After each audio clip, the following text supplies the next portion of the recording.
Chapter 19. The Cleopatra.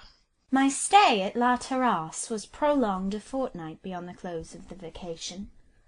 Mrs. Bretton's kind management procured me this respite, her son having one day delivered the dictum that Lucy was not yet strong enough to go back to that den of a pensionnat.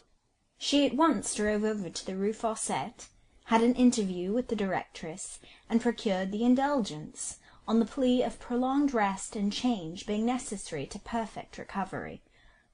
Hereupon, however, followed an attention I could very well have dispensed with, viz. a polite call from Madame Beck. That lady, one fine day, actually came out in a fiacre as far as the château. I suppose she had resolved within herself to see what manner of place Dr. John inhabited. Apparently the pleasant sight and neat interior surpassed her expectations. She eulogized all she saw, pronounced the blue salon une pièce magnifique, profusely congratulated me on the acquisition of friends, tellement digne, aimable et respectable, turned also a neat compliment in my favour, and, upon Dr. John coming in, ran up to him with the utmost buoyancy, opening at the same time such a fire of rapid language, all sparkling with felicitations and protestations about his château, Madame sa mère, la digne châtelaine, also his looks, which indeed were very flourishing, and at the moment additionally embellished by the good-natured but amused smile with which he always listened to Madame's fluent and florid French. In short, Madame shone in her very best phase that day, and came in and went out quite a living Catherine wheel of compliments, delight, and affability. Half purposely, and half to ask some question about school business, I followed her to the carriage, and looked in after she was seated and the door closed. In that brief fraction of time what a change had been wrought! An instant ago all sparkles and jests, she now sat sterner than a judge and graver than a sage. Strange little woman! I went back and teased Dr. John about Madame's devotion to him. How he laughed! What fun shone in his eyes as he recalled some of her fine speeches, and repeated them, imitating her voluble delivery. He had an acute sense of humour, and was the finest company in the world, when he could forget Miss Fanshawe. To sit in sunshine, calm and sweet, is said to be excellent for weak people. It gives them vital force. When little Georgette Beck was recovering from her illness, I used to take her in my arms and walk with her in the garden by the hour together, beneath a certain wall hung with grapes, which the southern sun was ripening. That sun cherished her little pale frame quite as effectually as it mellowed and swelled the clustering fruit. There are human tempers, bland, glowing, and genial, within whose influence it is as good for the poor in spirit to live as it is for the feeble in frame to bask in the glow of noon. Of the number of these choice natures were certainly both Dr. Bretton's and his mother's. They liked to communicate happiness, as some like to occasion misery. They did it instinctively, without fuss, and apparently with little consciousness. The means to give pleasure rose spontaneously in their minds. Every day while I stayed with them, some little plan was proposed which resulted in beneficial enjoyment. Fully occupied as was Dr. John's time, he still made it in his way to accompany us in each brief excursion. I can hardly tell how he managed his engagements. They were numerous, yet by dint of system he classed them in an order which left him a daily period of liberty. I often saw him hard-worked, yet seldom overdriven, and never irritated, confused, or oppressed. What he did was accomplished with the ease and grace of all-sufficing strength, with the bountiful cheerfulness of high and unbroken energies. Under his guidance I saw, in that one happy fortnight, more of Villette, its environs, and its inhabitants, than I had seen in the whole 8 months of my previous residence. He took me to places of interest in the town, of whose names I had not before so much as heard. With willingness and spirit he communicates much noteworthy information. He never seemed to think it a trouble to talk to me, and I am sure it was never a task to me to listen. It was not his way to treat subjects coldly and vaguely. He rarely generalized, never prosed. He seemed to like nice details almost as much as I liked them myself. He seemed observant of character, and not superficially observant either. These points gave the quality of interest to his discourse, and the fact of his speaking direct from his own resources, and not borrowing or stealing from books, here a dry fact and there a trite phrase, and elsewhere a hackneyed opinion, ensured a freshness as welcome as it was rare. Before my eyes, too, his disposition seemed to unfold another phase, to pass to a fresh day, to rise a new and nobler dawn. His mother possessed a good development of benevolence, but he owned a better and larger.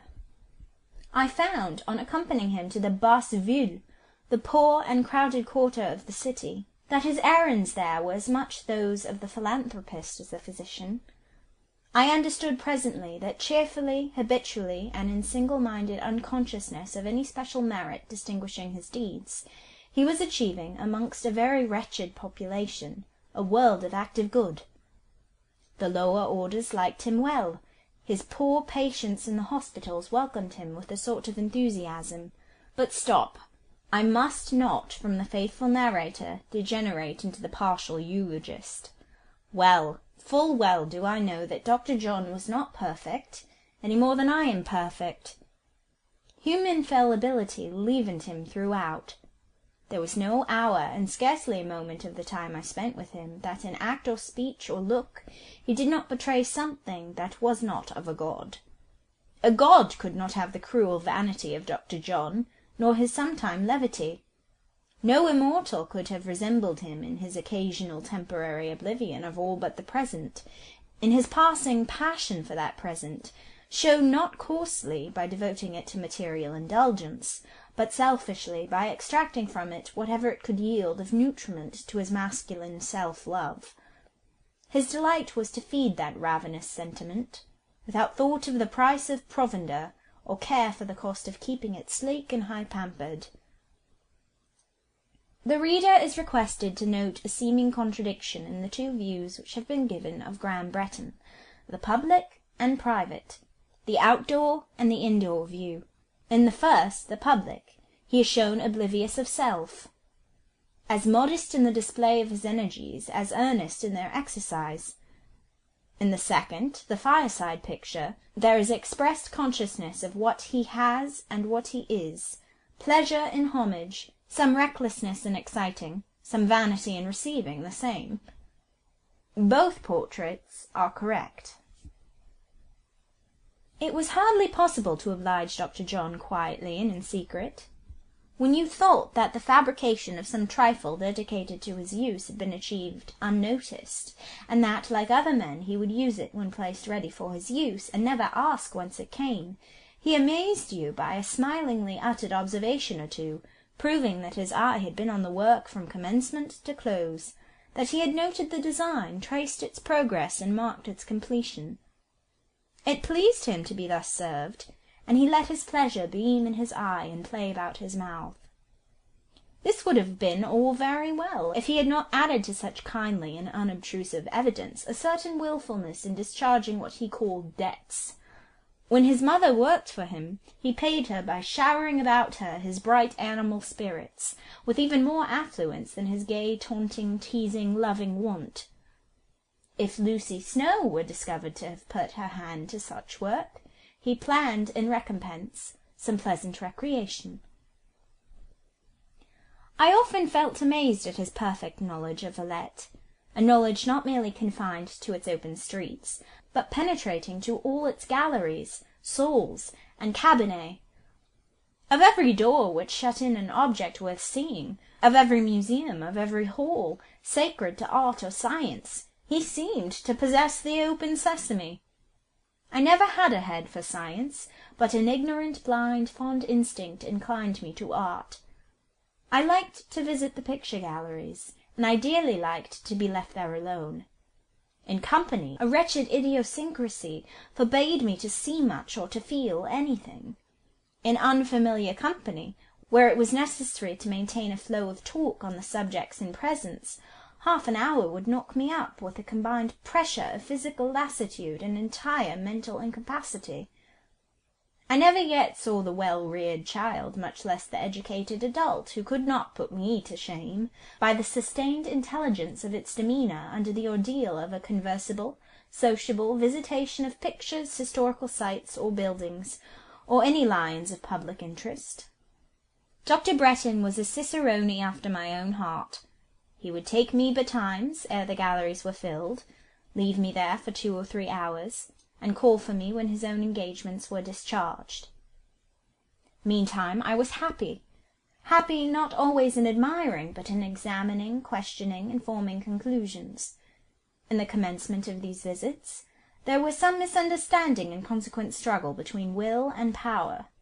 The former faculty exacted approbation of that which it was considered orthodox to admire. The latter groaned forth its utter inability to pay the tax. It was then self-sneered at, spurred up, goaded on to refine its taste, and whet its zest.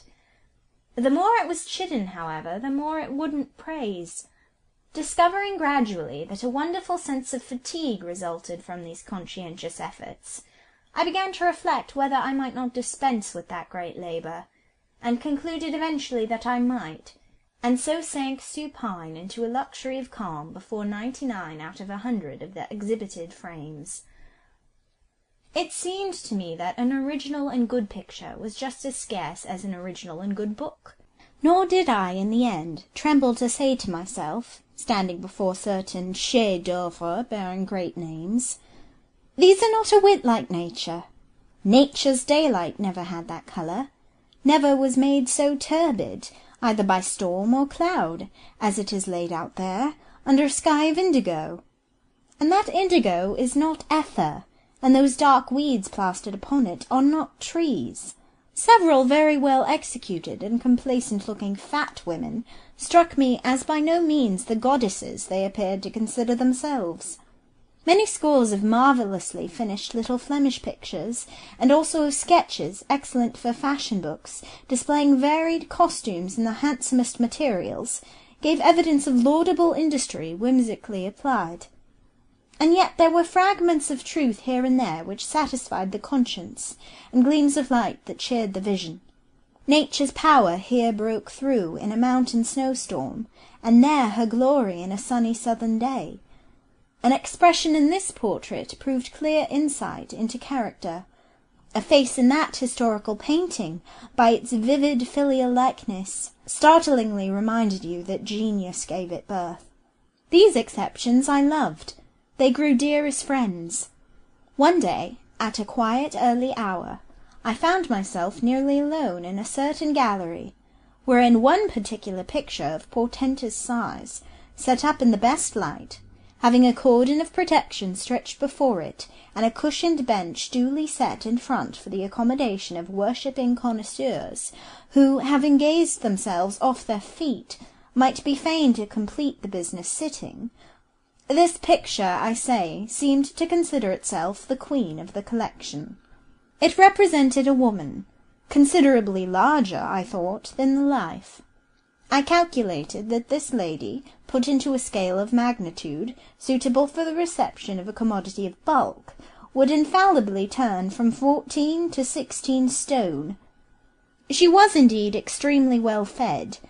Very much butcher's meat, to say nothing of bread, vegetables, and liquids, must she have consumed to attain that breadth and height, that wealth of muscle, that affluence of flesh.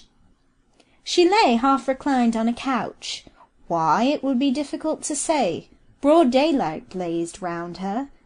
She appeared in hearty health, strong enough to do the work of 2 plain cooks. She could not plead a weak spine. She ought to have been standing, or at least sitting bolt upright. She had no business to lounge away the noon on a sofa. She ought likewise to have worn decent garments, a gown covering her properly, which was not the case. Out of abundance of material, 27 yards, I should say, of drapery, she managed to make inefficient raiment. Then for the wretched untidiness surrounding her, there could be no excuse. Pots and pans, perhaps I ought to say vases and goblets, were rolled here and there on the foreground. A perfect rubbish of flowers was mixed amongst them, and an absurd and disorderly mass of curtain upholstery smoothed the couch and cumbered the floor. On referring to the catalogue, I found that this notable production bore the name Cleopatra. Well, I was sitting wondering at it. As the bench was there, I thought I might as well take advantage of its accommodation, and thinking that while some of the details, as roses, gold cups, jewels, etc., were very prettily painted, it was on the whole an enormous piece of claptrap. The room, almost vacant when I entered, began to fill. Scarcely noticing this circumstance, as indeed it did not matter to me, I retained my seat, rather to rest myself than with a view to studying this huge, dark-complexioned gipsy queen, of whom indeed I soon tired, and betook myself for refreshment to the contemplation of some exquisite little pictures of still life, wild flowers, wild fruit, mossy wood nests, casketing eggs that looked like pearls seen through clear green sea-water, all hung modestly beneath that coarse and preposterous canvas. Suddenly a light tap visited my shoulder. Starting, turning, I met a face bent to encounter mine. A frowning, almost a shocked face it was. Que faites-vous ici? Said a voice. Mais, monsieur, je m'amuse. Vous vous amusez, et à quoi, s'il vous plaît? Mais d'abord, faites-moi le plaisir de vous lever, prenez mon bras, et allons de l'autre côté. I did precisely as I was bid. Monsieur Paul Emmanuel, it was he, returned from Rome, and now a travelled man, was not likely to be less tolerant of insubordination now than before this added distinction laurelled his temples. Permit me to conduct you to your party, said he as we crossed the room. I have no party. You are not alone? Yes, monsieur. Did you come here unaccompanied? No, monsieur. Dr. Breton brought me here. Dr. Breton and Madame, his mother, of course? No, only Dr. Breton. And he told you to look at that picture? By no means. I found it out for myself. Monsieur Paul's hair was shorn close as raven down, or I think it would have bristled on his head. Beginning now to perceive his drift, I had a certain pleasure in keeping cool and working him up. Astounding insular audacity, cried the professor. Singulière femme que ces Anglaises. What is the matter, monsieur? Matter? How dare you, a young person, sit coolly down, with the self-possession of a garçon, and look at that picture? It is a very ugly picture, but I cannot at all see why I should not look at it. Bon, bon, speak no more of it, but you ought not to be here alone. If, however, I have no society, no party, as you say, and then what does it signify whether I am alone or accompanied? Nobody meddles with me. Taisez-vous, et asseyez-vous là, là. Setting down a chair with emphasis in a particularly dull corner, before a series of most specially dreary cadres. Mais, monsieur? Mais, mademoiselle, asseyez-vous, et ne bougez pas, entendez-vous, jusqu'à ce qu'on vienne vous chercher, ou que je vous donne la permission. Quel triste quoi! Cried I. Et quels les tableaux! And lays, indeed, they were, being a set of 4, denominated in the catalogue, La vie d'une femme. They were painted rather in a remarkable style, flat, dead, pale, and formal. The first represented a jeune fille, coming out of a church door, a missal in her hand, her dress very prim, her eyes cast down, her mouth pursed up. The image of a most villainous little precocious she-hypocrite. The second, a mariée, with a long white veil, kneeling at a prie-dieu in her chamber, holding her hands plastered together finger to finger, and showing the whites of her eyes in a most exasperating manner. The third, a jeune mère, hanging disconsolate over a clayey and puffy baby with a face like an unwholesome full moon. The fourth, a veuve, being a black woman holding by the hand a black little girl, and the twain studiously surveying an elegant French monument, set up in a corner of some Père Lachaise. All these 4 Ungres were grim and grey as burglars, and cold and vapid as ghosts. What women to live with! Insincere, ill-humoured, bloodless, brainless non-entities, as bad in their way as the indolent gypsy giantess, the Cleopatra, and hers. It was impossible to keep one's attention long confined to these masterpieces, and so by degrees I veered round and surveyed the gallery. A perfect crowd of spectators was by this time gathered round the lioness, from whose vicinage I had been banished. Nearly half this crowd were ladies, but Monsieur Paul afterwards told me these were des dames, and it was quite proper for them to contemplate what no demoiselles. ought to glance at. I assured him plainly I could not agree in this doctrine, and did not see the sense of it. Whereupon, with his usual absolutism, he merely requested my silence, and also in the same breath denounced my mingled rashness and ignorance. A more despotic little man than Monsieur Paul never filled a professor's chair. I noticed, by the way, that he looked at the picture himself quite at his ease, and for a very long while. He did not, however, neglect to glance from time to time my way, in order, I suppose, to make sure that I was obeying orders and not breaking bounds. By and by he again accosted me. Had I not been ill? He wished to know. He understood I had. Yes, but I was now quite well. Where had I spent the vacation? Chiefly in the Rue Fossette, partly with Madame Breton. He had heard that I was left alone in the Rue Fossette. Was that so? Not quite alone. Marie Broch, the Cretin, was with me. He shrugged his shoulders. Varied and contradictory expressions played rapidly over his countenance. Marie Broch was well known to Monsieur Paul. He never gave a lesson in the 3rd Division, containing the least advanced pupils, that she did not occasion in him a sharp conflict between antagonistic impressions. Her personal appearance, her repulsive manners, her often unmanageable disposition irritated his temper, and inspired him with strong antipathy, a feeling he was too apt to conceive when his taste was offended or his will thwarted. On the other hand, her misfortunes constituted a strong claim on his forbearance and compassion, such a claim as it was not in his nature to deny. Hence resulted almost daily drawn battles between impatience and disgust on the one hand, pity and a sense of justice on the other, in which, to his credit be it said, it was very seldom that the former feelings prevailed. When they did, however, Monsieur Paul showed a phase of character which had its terrors. His passions were strong, his aversions and attachments alike vivid.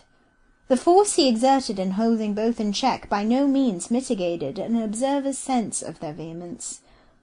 With such tendencies, it may well be supposed he often excited in ordinary minds fear and dislike. Yet it was an error to fear him. Nothing drove him so nearly frantic as the tremor of an apprehensive and distrustful spirit. Nothing soothed him like confidence tempered with gentleness. To evince these sentiments, however, required a thorough comprehension of his nature, and his nature was of an order rarely comprehended. How did you get on with Marie Broch? He asked, after some minutes' silence. Monsieur, I did my best, but it was terrible to be alone with her. You have, then, a weak heart. You lack courage, and perhaps charity. Yours are not the qualities which might constitute a sister of mercy. He was a religious little man in his way.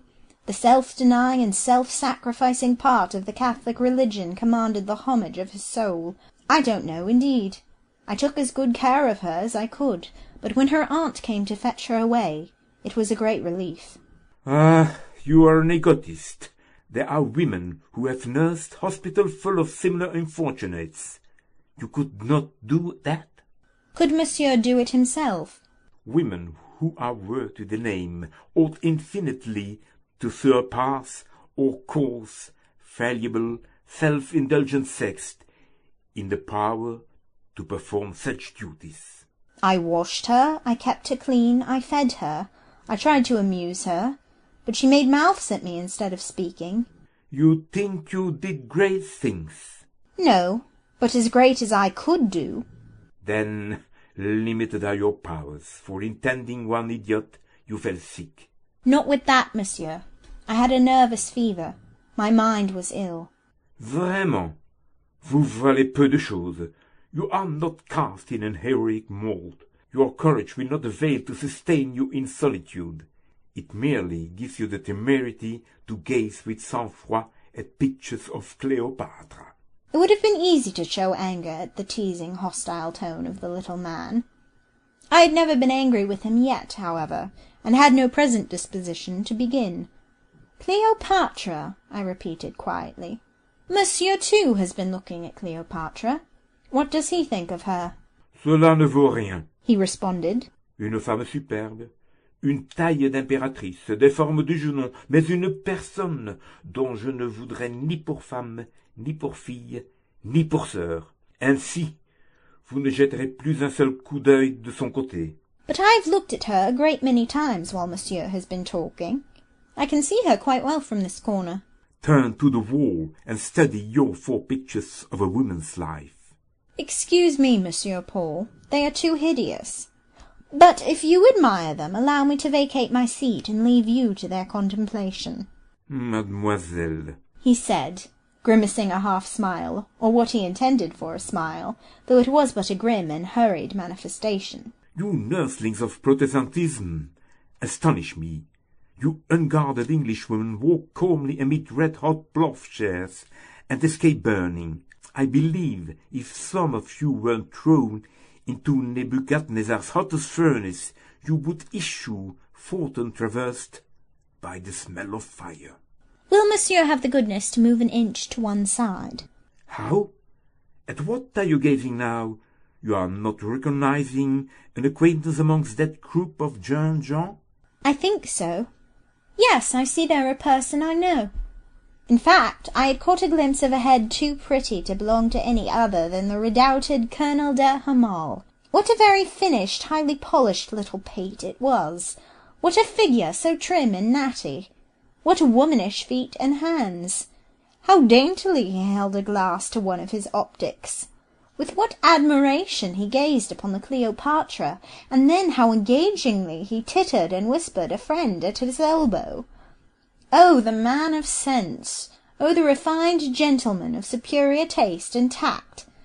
I observed him for about 10 minutes, and perceived that he was exceedingly taken with this dusk and portly Venus of the Nile. So much was I interested in his bearing, so absorbed in divining his character by his looks and movements, I temporarily forgot Monsieur Paul. In the interim, a group came between that gentleman and me, or possibly his scruples might have received another and worse shock from my present abstraction, causing him to withdraw voluntarily.